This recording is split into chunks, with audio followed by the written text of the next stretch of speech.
Hello दोस्तों, आज इस वीडियो में हम बात करेंगे बीएचयू एंट्रेंस 2020। ठीक है, तो इसमें क्या देखेंगे कि लास्ट मंथ स्ट्रेटजी क्या होनी चाहिए, कैसे सब्जेक्ट को रिवाइज करें जो कि इतना सारा हो जाता है, कैसे एक मंथ में रिवाइज करें और हम क्या क्या एक मंथ में करें कि जिससे हमारा स्कोर अच्छा आ सके और हमारा सिलेक्शन हो सके। ठीक है, उसके पहले बात कर लेते हैं कि एग्जाम होगा कि नहीं। तो बहुत से लोगों का डाउट है कि एग्जाम होगा कि नहीं। तो देखिए, ये तो हमारे हाथ में है नहीं।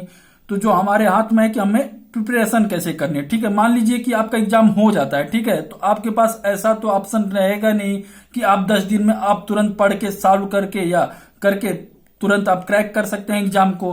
तो आप जो कर सकते हैं वो कीजिए। ठीक है, जब होगा या नहीं होगा वो बात की बात है। ठीक है, अगर नहीं होगा तो ये आपके लिए थोड़ा सा और टाइम मिल जाएगा, आप और अच्छे से कीजिएगा मेहनत और स्कोर कीजिएगा उसमें भी बीएचयू एंट्रेंस एग्जाम में और पहली बार में क्रैक कर दीजिएगा। ठीक है, तो ये चीज थी कि अगर बहुत से लोगों का डाउट रहता है कि एग्जाम होगा कि नहीं, तो वो लोग अपना प्रिपरेशन करते रहें। जब होने को होगा तो होगा, क्योंकि बहुत सारे एग्जाम हुए हैं पोस्टपोन। तो यहाँ पे क्या हो सकता है कि ये भी हो सकता है, बट कुछ चांसेज है कि हो भी सकता है उसी डेट पे। तो आप लोग बस क्या कीजिए कि आप लोग प्रिपरेशन करते रहिए, जो होना होगा होगा। ठीक है, तो क्या ये सब करने का क्या फायदा है कि अगर आप एक बार कर लेते तो ऐसा तो है नहीं कि आपका बीएचयू बीएससी वाले में ही या इसी एंट्रेंस में काम देगा। ऐसे तो बहुत सारे, जैसे आप बीएचयू एंट्रेंस में मतलब हो भी जाता है तो आप बीएससी पढ़ेंगे तो ये चीजें तब भी वहां पे आपकी काम देंगी। ठीक है, तो इसलिए बेसिक चीजें पढ़नी जरूरी है। तो आप पढ़ते रहिए, आपका कुछ भी बेकार नहीं होगा। तो चलिए स्टार्ट करते हैं कि इसमें कैसे लास्ट मंथ स्ट्रेटेजी हमारी क्या होनी चाहिए। ठीक, तो देख लेते हैं। सबसे पहला पॉइंट यहाँ पे हमने लिखा है कि डोंट रीड न्यू थिंग्स। जैसे कि हम क्या होता है कि हमें लगता है कि हम बहुत सारी चीजें छूट गई हैं, ये भी पढ़ लें वो भी पढ़ लें। तो ऐसा आप बिल्कुल भी नहीं करेंगे, क्योंकि होता क्या है कि हमारा एग्जाम में जो हमें क्वालिफाई मार्क्स रहता है, ठीक है, तो आपका जैसे 450 का आपका एग्जाम हुआ, ठीक है, तो आप 200 भी कर लेते हैं तो आप एक अच्छे स्कोर में माने जाएंगे। ठीक है, तो यहाँ पे आपका देखिए 50% से भी कम वाले पे भी सिलेक्शन हो जाएगा। तो आप इतना ज्यादा मत पढ़ लीजिए 100%, और इतना पढ़ने के चक्कर में आप रिवाइज ही नहीं किए सारे सब्जेक्ट को, तो क्या होगा, आपका जो आना है वो भी नहीं आएगा।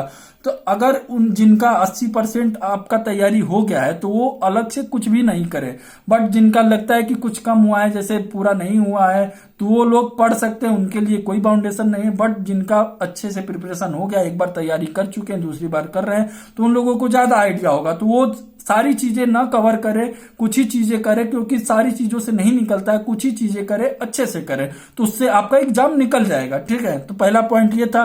फिर यहाँ पे है कि revise subject daily at least 2 hour. तो इसका मतलब हम समझेंगे डिटेल में, पहले और सारी चीजों को हम देख लेते हैं। ठीक है, फिर उसके बाद क्या करना है, आपको प्रीवियस ईयर सॉल्व करना है 5 दिन के अंदर, और जैसे एग्जाम में सॉल्व करते हैं वैसे ही सॉल्व करना, और जिस टाइम सॉल्व करते हैं उसी टाइम सॉल्व करना है। जैसे आपका एग्जाम हो गया मान लीजिए 8 से 10:30 के बीच में, ठीक है, तो आप इसी के बीच में सॉल्व करेंगे, या जब भी होगा, जब भी डेट आएगा या जब भी टाइमिंग आएगी, उसके मतलब उसी को देख के आप इसी के बीच में करेंगे। ऐसे क्या होगा कि आप कर रहे हैं, आप 2 घंटे 2.5 घंटे की प्रैक्टिस कर रहे हैं, आप 2 से यहाँ पे 4:30 कर रहे हैं। ठीक है, यहाँ पे सोने का टाइम है। ठीक है, तो आपका मन लग नहीं रहा है, आपका जो ब्रेन है वो एक्टिव ही नहीं है। यहाँ पे जब आपको एग्जाम देना है वो इस टाइम में देना है, तो जिस टाइम देना है आप उसमें सो रहे हैं, तो इससे क्या होगा कि इफेक्ट होगा, प्रेशर होगा, आपका प्रेशर बढ़ जाएगा।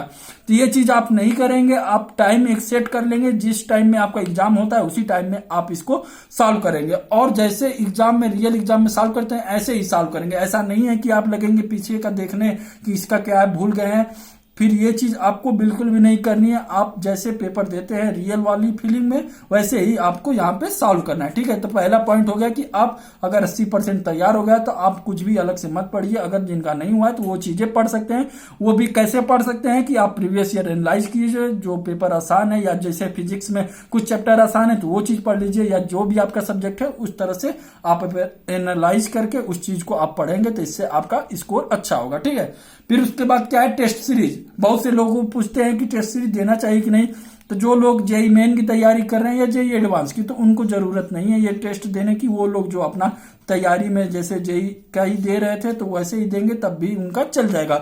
बट जो लोग नहीं दिए हैं तो उनको देना जरूरी है, क्योंकि अगर उनको पता ही नहीं है कि कैसे वर्क करता है, वहां पे आप दे रहे हैं पेपर में, वहां पे कंप्यूटर पे देना है, तो ये चीज सारी अफेक्ट करती है। ठीक है, तो वहां पे आपका प्रेशर बढ़ जाएगा और सारी चीजें बिगड़ सकती है आपके आते हुए भी। तो ये चीज आप नहीं करेंगे। आप क्या करेंगे, यहाँ पे लिखे हैं कि एक टेस्ट सीरीज देना है 5 दिन के अंदर। इस तरह आपका 4-5 टेस्ट सीरीज हो जाएगा, आपको ज्यादा नहीं देना है। और क्या करना है इसमें कि अगर आपका नंबर कम आ जाते हैं तो आपको दुखी नहीं होना है। ये चीज हम क्यों कर रहे हैं, आप ये समझने वाली बात है कि ये चीजें हम कर क्यों रहे हैं, क्योंकि हमारी गलती को एनालाइज कर सके। ऐसा नहीं है कि ये चीज कर दिए तो आप डिमोटिवेट हो गए कि हमें तो कुछ आ ही नहीं रहा है, ये कैसे होगा ये।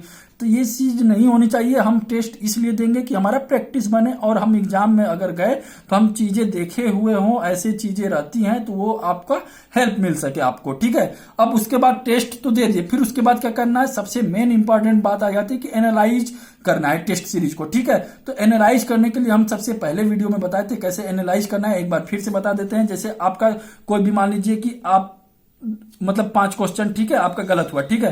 तो 5 क्वेश्चन कैसे गलत हुआ, ठीक है। तो आपका 2 कैलकुलेशन, एक तो कैलकुलेशन मिस्टेक होता है, एक होता है कि कॉन्सेप्ट ही नहीं क्लियर है, आप झूठे लगा दिए हैं तुक्का मार के, ठीक है।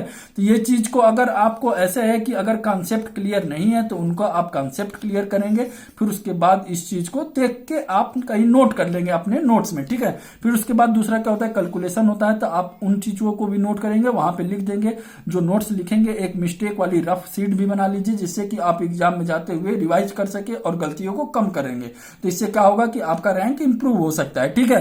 तो आप क्या करेंगे, कैलकुलेशन वाली मिस्टेक को यहाँ पे लिख देंगे CAL और कॉन्सेप्ट वाली को CON। अगर कॉन्सेप्ट वाली है तो उसका कॉन्सेप्ट देखेंगे, और कैलकुलेशन वाली है तो चीज देख लेंगे कि यहाँ पे 1/2 छूट गया था, कि 2 छूट गया था, या प्लस छूट गया था, या माइनस छूट गया था। ये चीजें आप ऐसे एनालाइज करके देख सकते हैं। और जो क्वेश्चन नहीं बना वो क्यों नहीं बना, ये भी आप एनालाइज करके देख सकते हैं। ऐसे क्या होगा कि आपका जो सेल्फ एनालिसिस होगा उससे आपकी रैंक इंप्रूव होगी, ठीक है। ये चीज करनी है।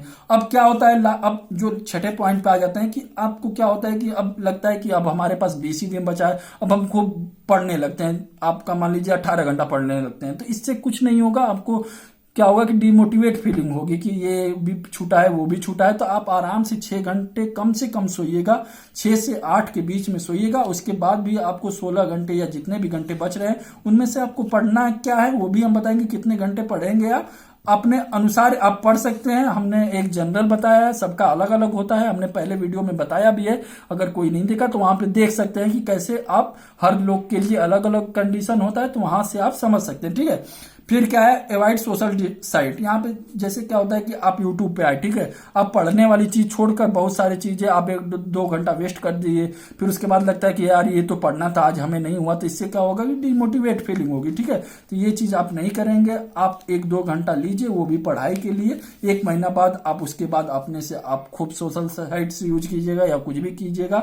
बहुत सारे लोग होते हैं यहाँ पे पोस्ट करते हैं कि एग्जाम होगा कि नहीं। यार होगा या नहीं होगा उससे क्या मतलब, आप अपना तैयारी करो, होगा तो आप दे देना, नहीं होगा तो कहीं ना कहीं यूज तो हो ही जाएगा अगर पढ़ाई किया है तो। ये चीज थी। यहाँ पे सोशल साइट को आप अवॉइड करेंगे, जितना कम से कम हो सकता है। पढ़ाई के लिए आप जितना यूज करेंगे वो आपके लिए बेटर रहेगा। अब देख लेते हैं ये जो सेकेंड पॉइंट हम छोड़े थे कि रिवाइज सब्जेक्ट कैसे करेंगे। यहाँ पे हम जो बात करेंगे BSc मतलब यहाँ पे मैथ के लिए बात करेंगे और एग्रीकल्चर के लिए बात करेंगे। अब देखिए हमने यहाँ पे सब्जेक्ट को डिवाइड कर दिया है, फिजिक्स, केमिस्ट्री, मैथ। ये बायो वाले भी कर सकते हैं ऐसे भी, या एग्रीकल्चर वाले भी कर सकते हैं। एग्रीकल्चर के लिए जिनका ये सब्जेक्ट कॉमन है वो सेम है, और जिनका एग्रीकल्चर में ये मेंटल एबिलिटी वाला होता है वो आप 5 साल का लगा लीजिए, वही काफी है। उसके बाद आप सॉल्व कर लेंगे, आपका हो जाएगा, ठीक है। तो उससे रिलेटेड जितने भी क्वेश्चन कर पाएंगे हो जाएगा। ऐसा नहीं, हमने भी यही किया था, 5 साल का पेपर सॉल्व किया था, उसके बाद सॉल्व किए थे, सारे क्वेश्चन भी हुए थे मेरे 22 से 23 सही हुए थे। तो ऐसे आप कर सकते हैं, ठीक है। तो आपका ऐसा नहीं है कि आपको बहुत टफ लेवल पे आता है, आप इजीली सॉल्व कर पाएंगे। अब देखिए फिजिक्स चैप्टर ले लिए, ठीक है। आपको कितना घंटा पढ़ना है ये भी बताया है कि 3 घंटा मान लीजिए फिजिक्स पढ़ रहे हैं, 3 घंटा केमिस्ट्री पढ़ रहे हैं, 3 घंटा मैथ पढ़ रहे हैं, ठीक है, और 2 घंटा आपको रिवाइज। तो टोटल कितना हो गया हमारा 11, ठीक है। तो आपको बचा था 16, इसमें से मान लीजिए ये, तो आपके पास फिर भी 5 घंटे बचे हैं। उसके बाद भी आप कुछ ना कुछ कर सकते हैं। इसमें आप मान लीजिए सोना है तो 2 घंटे सो लीजिए, 3 घंटे मतलब 2 घंटे मोबाइल चला लीजिए, या जो भी आप वीडियो देखते हो यूट्यूब से ये चीज देख सकते हैं। तो ये सारी चीजें आप 1 घंटा कुछ और कर सकते हैं, दोस्तों से बात कर सकते हैं। तो ऐसे सारी चीजें आप कर सकते हैं इन समय में, ठीक है। अब देखिए फिजिक्स को कैसे डिवाइड किए, यहाँ पे 2 घंटे आप न्यूमेरिकल सॉल्व करेंगे और 1 घंटे क्या करेंगे, थ्योरी।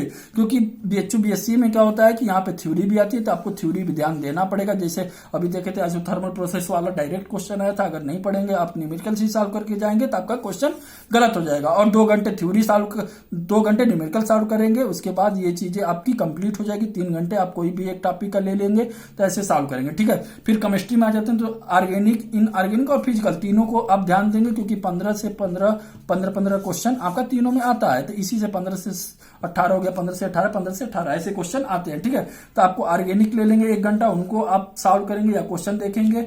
इनऑर्गेनिक ले लेंगे, इसको सॉल्व करेंगे, और फिजिकल ले लेंगे। अगर जिनको नहीं समझ में आ रहा है सोर्स कहां से ले, तो वो हमने पिछले वीडियो में बताया हुआ है, तो वहां से आप देख सकते हैं कि आपको रेफरेंस कहां से लेना है और सिलेबस क्या होगा। और यहाँ पे देखिए मैथ के लिए क्या करेंगे, जैसे कोई भी एक चैप्टर उठा लीजिए, जैसे इंटीग्रेशन उठा लीजिए, ठीक है। फिर उसके बाद करिए कि 3 घंटे आप उसी को ट्राई कीजिए सॉल्व करने का। और जो जो इंपॉर्टेंट है वही, ये नहीं कि आप बहुत बड़े क्वेश्चन सॉल्व करने लगे फिर आपका टाइम वेस्ट हो गया 1 घंटा एक ही क्वेश्चन में। तो ऐसे क्वेश्चनों को नहीं सॉल्व करना है, वहां पे अवॉइड करना है। और एक बात और है कि सारे क्वेश्चन वहां पे नहीं सॉल्व करने रहते, वहां पे आसान क्वेश्चन सॉल्व करने रहते, ट्रिकी क्वेश्चन सॉल्व करने रहते। तो ये चीज आप ये नहीं कि आप मैथ का पूरा सारा क्वेश्चन ही सॉल्व करने लगे, ठीक है। आप फिजिक्स और केमिस्ट्री करके भी आप अच्छा स्कोर कर सकते हैं। अगर आपका मैथ नहीं आता है तो हम एक वीडियो बनाएंगे जिसमें आपको बताएंगे कि कैसे इजीली आप स्कोर कर पाएंगे, ठीक है। फिर लास्ट में क्या बचता है कि यहाँ पे इन चीजों को जो पढ़ लिया है, जैसे एक दिन में ये सारी चीजें पढ़ लिया, अब मान लीजिए थ्योरी में कुछ इंपॉर्टेंट आया जो कि भूल सकते हैं बार बार, ठीक है। या इसमें केमिस्ट्री में बहुत सारी चीजें होती हैं कि भूल जाएंगे, जैसे मैथ में भी होता है कि जैसे मान लीजिए कि ई का पावर एक्स का फार्मूला हो गया, आप भूल जाएंगे। तो इन चीजों को आप एक कॉपी पे नोट कर लीजिए, फिर उनको क्या कीजिए 2 घंटे आप डेली रिवाइज कर लीजिए। इससे क्या होगा कि आपका डेली रिवाइज भी होते रहेगा और आपका ये जो चीजें हैं ये एक बार फिर से रिवाइज होके आपको अच्छे फॉर्म में मिल जाएगी, तो जिससे आप इजीली स्कोर कर पाएंगे। और सबसे लास्ट में होता है जो कुछ लोग बोलते हैं कि मोटिवेशन नहीं मिल रहा है या डिमोटिवेट हो रहे हैं कि होगा कि नहीं, ऐसा सबके साथ होता है। जो वहां पे रैंक लाता है उनको भी नहीं पता रहता कि हमारा रैंक आने वाला है। आपका काम क्या है, आपका पढ़ना है, आप अपना 100% दीजिए, आपको मिलेगा या न मिलेगा आपको खुशी रहेगी अंदर से, ठीक है। तो ये चीज आपको करनी है।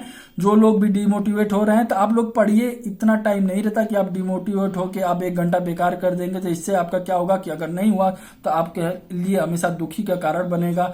आप 1 घंटे ये इसमें वेस्ट करेंगे डेली, तो आपका ये चीजें आपके जो फाइनल मार्क्स हैं उस पर अफेक्ट करेंगे। तो ये चीजें आप मत कीजिएगा, आप पढ़ते रहिएगा, जो होगा होगा। अगर नहीं भी होगा तो ऐसा नहीं है कि बीएचयू बीएससी नहीं निकला तो आपके पास कोई ऑप्शन नहीं रहता है, उसके बाद भी बहुत सारे लड़के अच्छे करते हैं। तो आप लोग अपने से पढ़ते रहिएगा और कोई भी प्रेशर नहीं लेना है कि आपका होगा या नहीं होगा। आपको बस क्या करना है, इस समय पढ़ना है, ठीक है। अगर कोई भी प्रॉब्लम होता है तो आप कमेंट सेक्शन में कर सकते हैं, या हम नंबर दिए हैं वहां पे आप रिप्लाई कर देंगे। तो हम चीजों को हम चाहेंगे कि आपको सिंपली फॉर्म में बताएं और एक्सप्लेन करके बताएं कि हाँ कहां से आप पढ़े, या कोई भी चीज प्रॉब्लम हो वहां पे आप पूछ सकते हैं। तो चलिए इस वीडियो में यही तक, जो भी प्रॉब्लम हो आप पूछ लीजिएगा।